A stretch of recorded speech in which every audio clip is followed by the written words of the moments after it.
2 वर्ष 11 महिने आणि 7 दिवस हे ड्राफ्टिंग कमिटीला भारताचं संविधान लिहायला लागले आणि 2 वर्ष 11 महिने आणि 17 दिवसांनंतर जेव्हा बाबासाहेब आंबेडकरांनी कॉन्स्टिट्यूएंट असेंब्ली समोर संविधानाचं त्यांचं ड्राफ्ट समोर ठेवलं तेव्हा त्यांनी एक महत्त्वाचं भाषण दिलं होतं आणि ती तारीख होती 25 नोव्हेंबर 1949 आणि म्हणून 25 नोव्हेंबर रोजी ज्या विचारांनी आणि ज्या विचारधारेने साहेबांनी संविधान लिहिलं होतं त्या विचारांना, त्या विजनला आणि त्या विचारधारेला वाचवून ठेवण्यासाठी आणि त्याचा सन्मान करण्यासाठी वंचित बहुजन आघाडी 25 नोव्हेंबर रोजी शिवाजी पार्क वरती संविधान सन्मान महासभा घेत आहे। आणि मी आपल्या सर्वांना एवढं सांगतो की ह्याच्या पुढच्या प्रत्येक वर्षी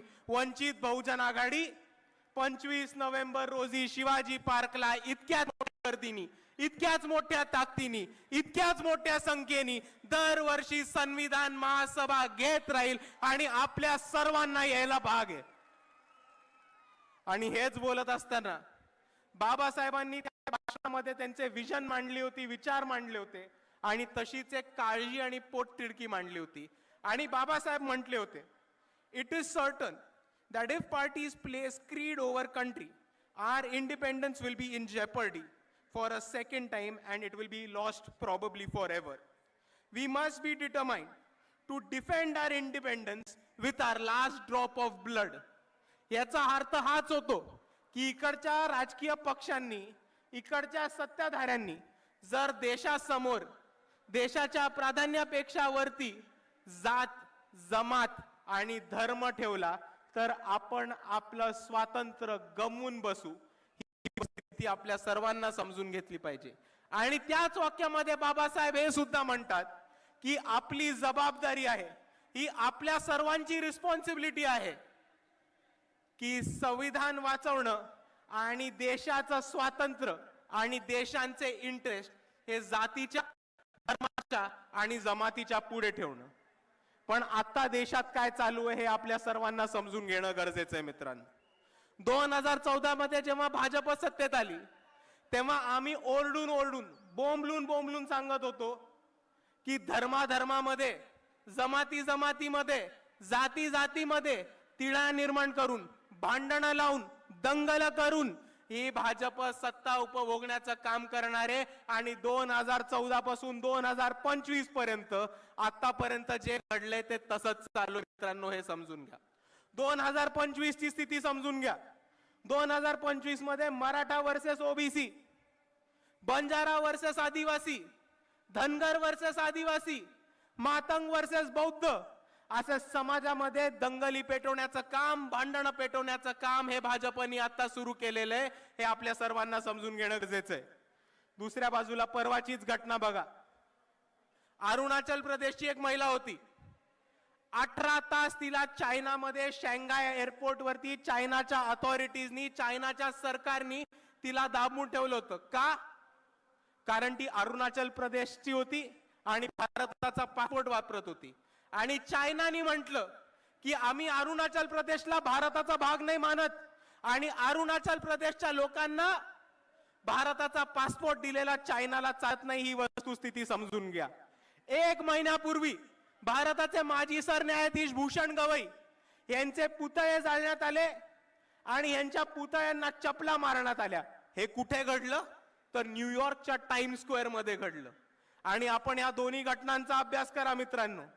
जेव्हा त्या अरुणाचल महिलेला सांगतात की तुमचा भारताचा पासपोर्ट चालत नाही आणि चायना अरुणाचल प्रदेशला भारताचा भाग मानत नाही, आणि जेव्हा सरन्यायाधीश भूषण गवईंचे पुतळे जाळले जातात आणि त्यांच्या पुतळ्यांना चपला मारल्या जातात, तेव्हा तो फक्त एका महिलेचा किंवा भूषण गवईंचा अपमान नाहीये, तो एका आदिवासी महिलेचा आणि एका दलित माणसाचा अपमान नाहीये, तर तो भारताच्या न्याय व्यवस्थेचा अपमान आहे, तो भारताच्या संविधानाचा अपमान आहे आणि तो भारताच्या संविधानाचा आणि सॉव्हर्निटीचा आणि स्वातंत्र्याचा अपमान आहे। आणि हा अपमान आपण सहन करणार नाही होत, हे समजून घ्या मित्रांनो। पण हेच बोलत असताना दुसऱ्या बाजूला एक गोष्ट समजून घ्या की इकडे नरेंद्र मोदी स्वतःला 56 इंची छाती असलेलं म्हणतात. अमित शहा स्वतःला खमक असे गृहमंत्री म्हणतात. पण हे दोघं सत्तेत असताना आज चायना अरुणाचल प्रदेशला भारताचा भाग मानत नाही आणि भारताच्या सरन्यायाधीशच्या पुतळ्याला चपला मारल्या जातात. आणि म्हणून मी अमित शहा आणि नरेंद्र मोदींना आवाहन करतो की जर तुमची छाती खरंच 56 इंची असेल, जर तुम्ही खरंच खंबीर, हिम्मतवाले आणि डरपोक गृहमंत्री नसलात, तर तातडीने चायनावरती ऍक्शन घेऊन दाखवा. फॉरेन पॉलिसीनी चायनाला सबक शिकवून दाखवा.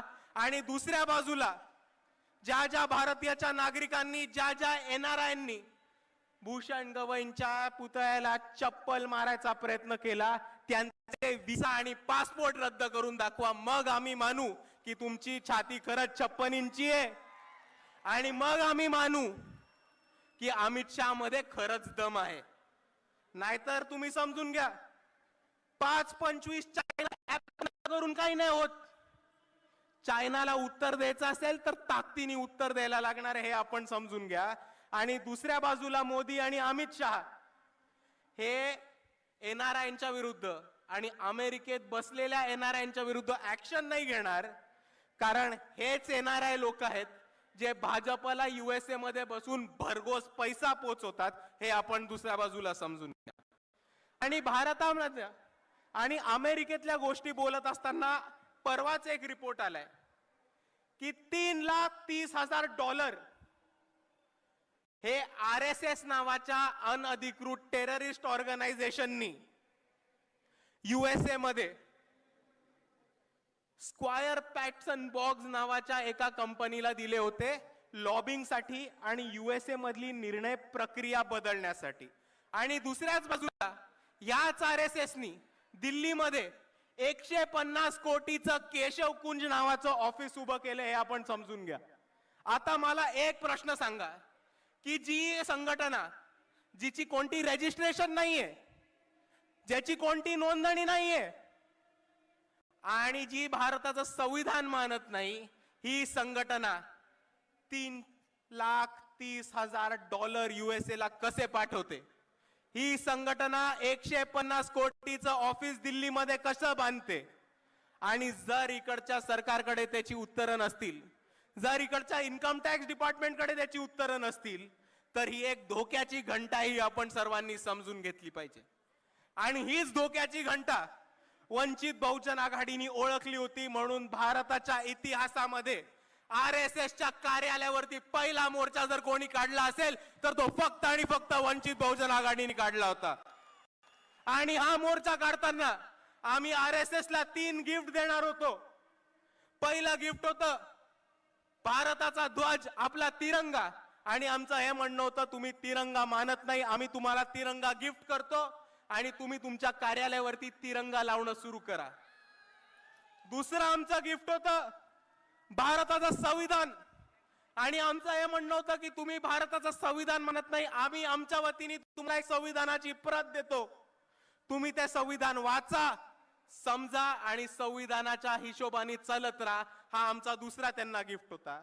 आणि नोंदणी नसलेल्या ह्या संघटनेला आमचं तिसरं गिफ्ट होतं पब्लिक रजिस्ट्रेशन ऍक्ट. हे सांगण्यासाठी की तुमची नोंदणी नाही झाली आहे, हे महाराष्ट्र राज्याचं पब्लिक रजिस्ट्रेशन ऍक्टची कॉपी आहे, ही वाचा, ही समजून घ्या आणि तुम्हाला ह्या पब्लिक रजिस्ट्रेशन ऍक्ट खाली स्वतःला रजिस्टर करून घ्या. पण आरएसएसचा एकही माणूस आला नाही आणि आरएसएसच्या कोणत्याही माणसाने हे गिफ्ट स्वीकारलं नाही.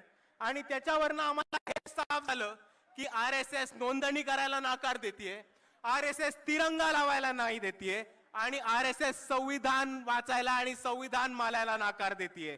आणि जे संघटना या देशामध्ये संविधान मानत नाहीत, स्वतःला रजिस्ट्रेशन करत नाहीत आणि स्वतःला तिरंगा फडकवण्याची हिम्मत करत नाहीत, त्याला आम्ही दहशतवादी आणि टेररिस्ट ऑर्गनायझेशनच म्हणणार.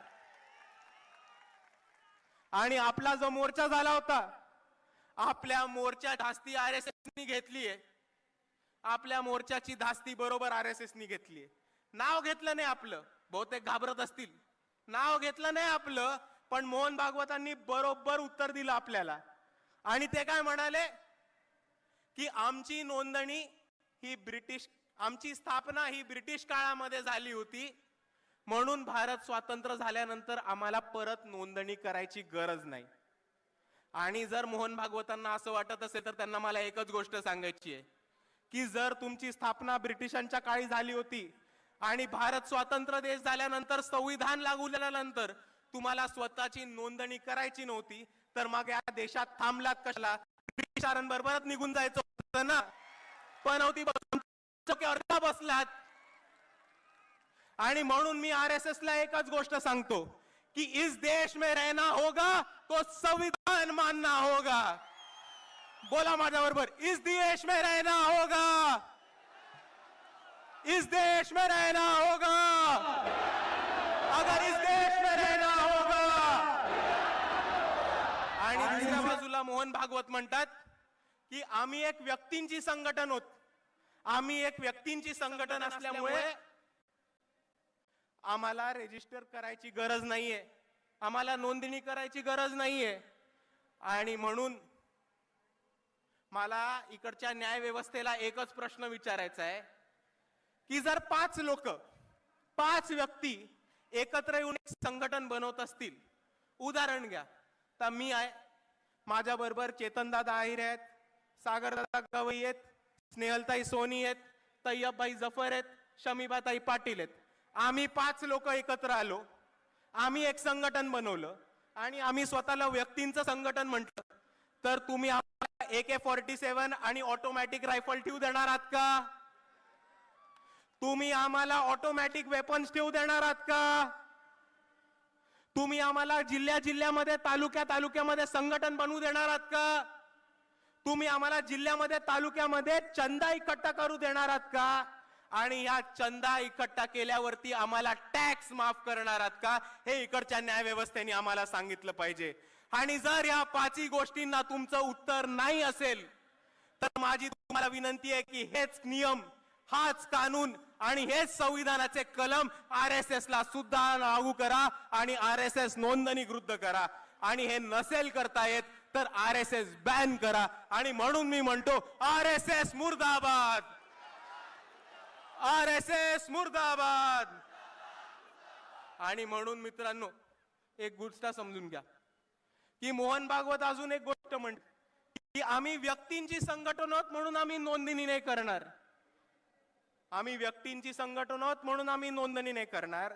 तर त्यांना मला प्रेमाने एकच गोष्ट सांगायची आहे की भारताच्या संविधानामध्ये तुम्हाला व्यक्तींचीच संघटन रजिस्टर करायची असते, नोंदणी करायची असते. जर तुम्ही उंदरांची, मांजरांची, कुत्र्यांची, पक्ष्यांची, प्राण्यांची संघटना काढली तर ती तुम्हाला रजिस्टर करायची गरज नाहीये. आणि म्हणून तुम्ही स्वतःला माणसातले मानत असाल तर संविधानाप्रमाणे स्वतःला रजिस्टर करा. एवढं मी एक गोष्ट सांगू इच्छितो. आणि मित्रांनो म्हणून मी दरवेळेस म्हणत राहतो की या भारतामध्ये जर कोणी आरएसएस ला थांबवू शकणार असेल, जर कोणी बीजेपीला हरवू शकणार असेल आणि जर कोणी मनुवादाला अंगावर घेऊन त्याला हरवू शकणार असेल तर ते फक्त आणि फक्त या देशातले आंबेडकरवादी आहेत. त्याच्यापेक्षा अजून कोणामध्ये दम नाही. आणि संविधानाचा सन्मान करायला, संविधानाचा गौरव करणारा आणि संविधानाची बाजू घेऊन लढणारा कोणता पक्ष असेल तर तो फक्त एकच पक्ष आहे, तो फक्त एकच नेता आहे, ते म्हणजे बाळासाहेब आंबेडकर आणि वंचित बहुजन आघाडी. आणि कोणताही मुद्दा असो, कोणताही आंदोलन असो, वंचित बहुजन आघाडी लढत राहतं. आमचा एक आमदार खासदार नाही, आमचा एक मंत्री नाही, संत्री नाही, तरी लोकांचे प्रश्न सोडवण्यासाठी, आंदोलन करण्यासाठी, मोर्चे काढण्यासाठी आणि या व्यवस्थेला घेराव घालून लोकांना न्याय मिळवून देण्यासाठी कोण लढत असेल तर ते फक्त वंचित बहुजन आघाडी लढतीये. लोकांचे प्रश्न सोडवण्यासाठी मुंबईमध्ये एसआरएच्या विरुद्ध मोर्चा काढणं, अडाणीच्या मिरिटाच्या विरुद्ध मोर्चा काढणं, प्रदूषणाच्या विरुद्ध मोर्चा काढणं, गायरांच्या विरुद्ध मोर्चा काढणं, कंत्राटी भरतीच्या विरुद्ध मोर्चा काढणं जर कोणी केलं असेल तर ते वंचित बहुजन आघाडीने केले, अजून कोणी करू शकलेलं नाही. दुसऱ्या बाजूला इथे उभं राहून बोलतो, त्यांच्या घरासमोर उभं राहून बोलतो की जेव्हा या मनसेनी मस्जिदीवरचे भोंगे काढायचा प्रयत्न केला होता तेव्हा मनसेच्या भोंग्यामधली हवा काढायचं काम हे वंचित बहुजन आघाडीने केलं होतं. जेव्हा टिपू सुलतान आणि औरंगजेबचे फोटो लावण्यासाठी इकडच्या मुसलमान युवकांना अरेस्ट करण्यात येत होतं, टॉर्चर करण्यात होतं, तेव्हा ही वंचित बहुजन आघाडी होती ज्यांनी टिपू सुलतानचा फोटो छत्रपती शिवाजी महाराज, छत्रपती शाहू महाराज, महात्मा ज्योतिबा फुले, डॉक्टर बाबासाहेब आंबेडकरांच्या फोटो मध्ये लावला होता आणि आम्ही या सरकारला चॅलेंज दिला होता. दुसऱ्या बाजूला हेच ते बाळासाहेब आंबेडकर होते जे औरंगजेबच्या मजारीवरती गेले होते आणि या व्यवस्थेला, RSS ला आणि बीजेपीला चॅलेंज दिला होता की इकडचे मुस्लिम पोरं तर फक्त स्टेटस ठेवतात, आमच्या स्टेज वरती टिपू सुलतानचा फोटो आहे, बाळासाहेब औरंगजेबच्या मजारीवरती गेलेत, तुमच्यामध्ये हिम्मत असेल तर आमच्या विरुद्ध ऍक्शन घेऊन दाखवा. आणि एका बाजूला अजून एक धर्मांध ताकद आहे जी बाळासाहेबांचा औरंगजेबच्या मजारीवरचा फोटो काढते आणि काय झालं की बाळासाहेबांचा तो औरंगजेबवरचा फोटो पुढे काढते. या कट्टर हिंदुत्ववादी लोकांना, या धर्मांध लोकांना मला एकच गोष्ट आठवण करून द्यायची आहे की तो कोरोना काळ आठवा, जेव्हा या महाराष्ट्रामधली आर्थिक परिस्थिती ढासळली होती आणि या महाराष्ट्रामधले सगळे मंदिरं बंद पडली होती. तेव्हा हे तेच बाळासाहेब होते ज्यांनी पंढरपूरमध्ये विठोबाच्या मंदिरावरती आंदोलन केलं आणि अख्ख्या महाराष्ट्रामधले मंदिरं चालू करून देणारे हिंदू नागरिकांसाठी सुद्धा बाळासाहेब आंबेडकरच होते. आणि म्हणून मी म्हणतो की आम्ही सर्वांसाठी लढतो. कोथरूड पुणे केस आपल्याला माहिती असेल, सोमनाथ सूर्यवंशींबद्दल काय झालं आपल्या सर्वांना माहिती असेल, पण पोलिसांना धारेवरती धरून, काळा कोर्ट स्वतः चढवून, कोर्टामध्ये जाऊन कोथरूड मधल्या त्या 3 मुलींना आणि सोमनाथ सूर्यवंशींना जर कोणी न्याय मिळवून दिला असेल तर ते फक्त बाळासाहेब आंबेडकर आणि वंचित बहुजन आघाडी होती. आणि म्हणून मित्रांनो मी एवढंच सांगतो की आम्ही लढणारी लोक आहोत, मार खाणारी नाही मारणारी लोक आहोत आणि याच्या पुढेही लढत राहू. आम्हाला साथ हवी आहे तर फक्त तुमच्या सर्वांची. म्हणून मी माझे 2 शब्द थांबवतो. आपल्या सर्वांना माझा मानाचा जय भीम, जय श्रीराम.